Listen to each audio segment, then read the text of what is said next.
History remembers kings and queens for their power, their palaces, and sometimes their utter weirdness. From emperors who declared war on the ocean to queens who slept with their mummified husbands, these royals weren't just eccentric, they were downright bizarre. Stick around, because some of these royal antics are so strange, you'll be questioning if they were ruling kingdoms or escaping from an asylum.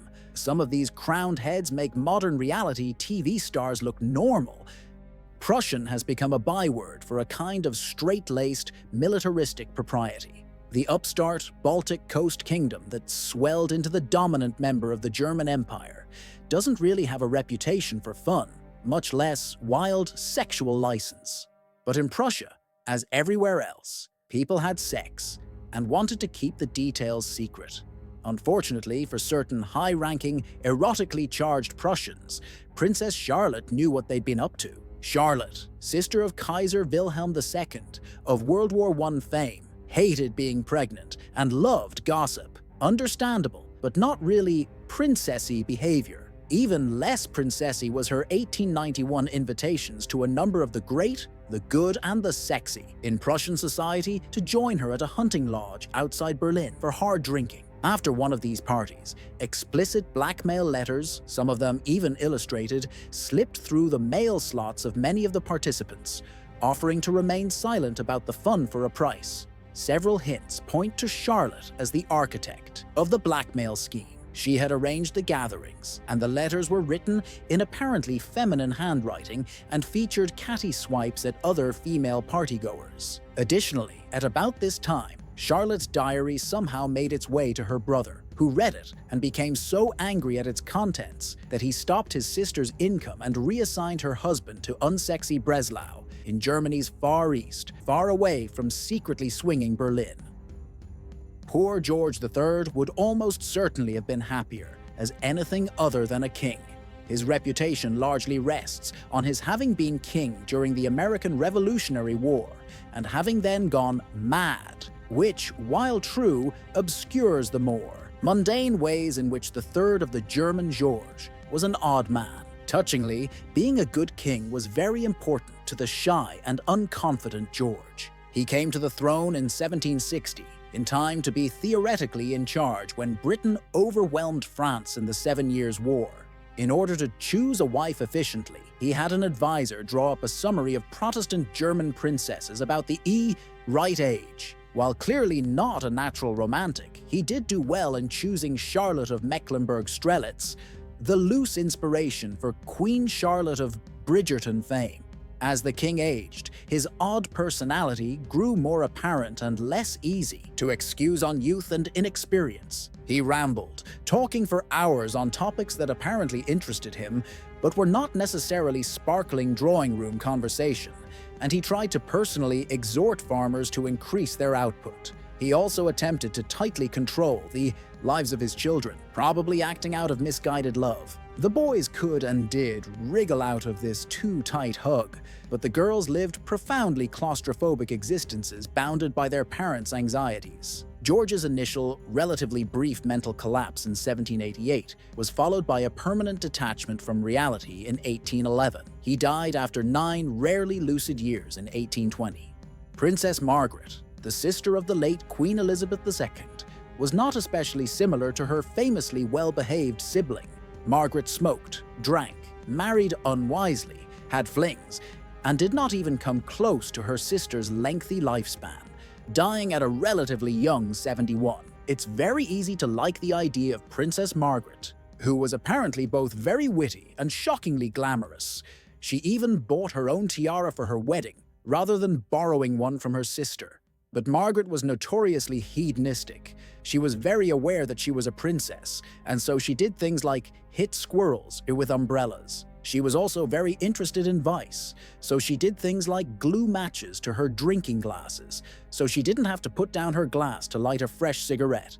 She spent money wildly, and she was rude when she felt like it. Nonetheless, Picasso apparently badly wanted to marry her. Margaret certainly was a capricious character, but it's easy to imagine that her actual company would be too much for many people. If King Frederick William III of Prussia had been a kinder man, he would still have been widely remembered as an eccentric. Admittedly, he was an extremely competent administrator, repopulating areas that had been battered by plague and instituting financial reforms that made the kingdom comfortably solvent. His real baby was his army, which he built into a large and potent fighting force, using a revamped system of recruitment within and outside his domain. Famously, Frederick William liked tall soldiers, as many people do, one might say with a wink. He formed a special Prussian regiment of grenadiers, all above about 6 feet 2 inches in height, with taller men receiving more pay. These men might be bought from their parents as promisingly lanky children, transferred from other armies by leaders, interested in pleasing the Prussian king, or simply abducted. Showing a mixed understanding of science, Frederick William tried to stretch some of the men on a special rack, and paired some off with unusually tall women in hopes of creating gargantuan offspring. Frederick William was astonishingly cruel to his son Frederick, an artistic and cultured young man. When Frederick's attempt to escape his father's physical and mental abuse failed, the prince was forced to watch the execution of the friend who had tried to help him, and feared he would also go under the blade. Frederick had the last laugh, though he was a better king than his father, and is remembered as Frederick the Great. Caroline of Ansbach was exactly what you might want in a queen. Pretty and demonstrably intelligent, she was able to manage her intellectually lightweight husband, George II, who loved her for it. Caroline understood her husband so well that she chose manageable mistresses for him who wouldn't cause more trouble than necessary. Outside the palace, she encouraged smallpox vaccination in Britain, having her own brood of princes and princesses immunized, and also distinguished herself as a patroness of the arts. Caroline was even trusted to run the government while the king was away, running his other possession, Hanover. This Enlightenment queen could surely bring nothing but joy and progress to the court in London. However, Caroline absolutely despised her eldest son, as did her husband, who had himself been hated by his own father. In fairness, Frederick, Prince of Wales, was not an ideal prince, preferring to run around with a bad crowd and gamble. But since he had been left to grow up alone in Hanover while his parents hopped over to London to take their crowns, it might be understandable that he didn't much care what they thought. Caroline and George brought Frederick's sisters to Britain before they brought him, and when he arrived, they literally brought him in through the back door. Furthermore, they didn't give him an allowance. As time went on, the situation got so bad that Caroline tried to have the British crown skip Frederick and go to his brother, and the royal couple tried to micromanage the birth of Frederick's first son in 1737. The rift was unmended when Caroline died later that year. Few people have had more dramatic changes in fate, along with the instincts to ride the changes to the top, than the man who at the end of his life was King Charles I Russian, John of Sweden and Norway. At the beginning of his life, he had been Jean-Baptiste Bernadotte, a lawyer's son from southwestern France. He joined the French army as a young man and sided with the revolution when it arose, leading troops with success and discipline in the resulting wars. He had a complicated relationship with Napoleon, but Charles's oath of allegiance, after Napoleon declared himself emperor, was enough to get him roles in occupation governments in Germany. And then, in 1810, someone asked Jean-Baptiste if he would like to be king of Sweden. Charles VIII was childless and not very healthy, so the job would be open sooner rather than later. The Swedes had been impressed with his administration in Germany and civil treatment of Swedish POWs, plus a connection to France was probably a decent idea if Napoleon was going to continue rampaging across the continent. The former revolutionary accepted and excelled, steering Sweden calmly through the rest of the Napoleonic Wars and taking Norway from Denmark as easily as if it were lunch money. Despite never really learning Swedish, he reigned more or less successfully until his death in 1844, and his descendants are the current royal family of Sweden.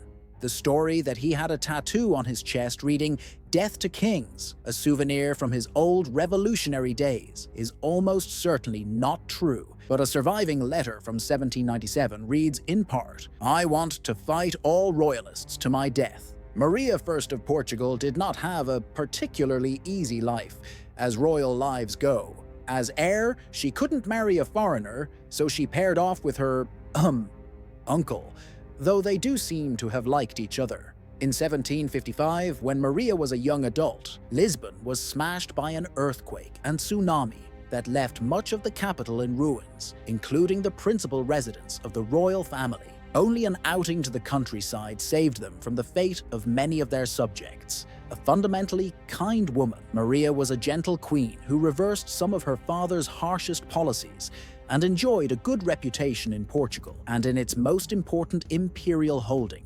Brazil. Unfortunately, she had inherited the mental health issues that stalked her mother's family. Its initial manifestations of melancholia and religious fervor, manifested in a bedroom full of figures of saints, were tolerable in a Catholic queen. But after a series of shocks, including the deaths of loved ones and the unsettling French Revolution, Maria deteriorated. Unable to distinguish symptoms from sins, she screamed that she was already damned and suffered chaotic mood swings, forcing her to hand the government to her son. When Napoleon's armies menaced Lisbon, she joined the rest of her family in exile in Brazil, reportedly unable to understand why she was being put on a boat and therefore screaming all the way across the Atlantic. Perhaps mercifully, she died without having to make the crossing back. Queen Christina of Sweden is an excellent example of weird, not necessarily meaning bad. She became queen at the age of 6 when her father was killed during the 30 Years' War, Battle of Lutzen. That left Christina, who was admittedly brilliant, but also a little girl, the nominal head of a Sweden that was much bigger than it is today, and embroiled in a complex war. But Christina of Sweden grew up to be a luminary. She knew at least 6 languages, and after coming into her full power as queen, Christina herself started the first newspaper in Sweden. She corresponded with philosophers and participated in the Peace of Westphalia, which finally ended the terrible generations-long war. And then, after a mere 10 years as a ruling queen, she gave it all up, handing the crown to her cousin, dressing in men's clothes, and ambling south to visit Rome. In Rome, the erstwhile Lutheran converted to Catholicism, elating the Pope, but then Christina decided she wasn't done being a queen and asked if she could rule Naples. Refused, she would then try for the throne of Poland, which was also denied her. Nevertheless, Christina was still smart, opinionated, and rich, even without her own crown, and she lived out the rest of her life learning, writing, supporting the arts, and advocating for the tolerance of unpopular groups like the Jews of Rome and the Protestants of France. Among her surviving works is an autobiography, which she dedicated to God. Tsar Peter III had the misfortune to rule for a brief period between the reigns of 2 far more competent, far more fondly remembered women, his aunt Empress Elizabeth and his wife Catherine the Great, who bumped him off the throne when it became clear what a disaster Peter was shaping up to be. As it turns out, Catherine had some compelling arguments.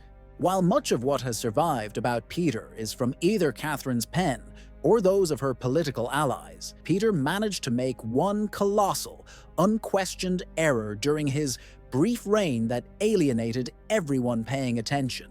His aunt's government was participating in the 7 Years' War as an ally of Austria and France, and while those powers were not doing enormously well, Russia was beating Prussia into smithereens so effectively that its king considered death by suicide. Elizabeth died before the killing stroke fell, and Peter immediately made peace with Prussia, jilting his allies. He had 2 reasons. He greatly admired Prussia, and he wanted to invade Denmark. Denmark could rest easy. The Russian establishment was so appalled by this reversal that they were willing to replace Peter with his intelligent German wife. Catherine took the throne, Peter died in prison, and Russian armies never ravaged Copenhagen.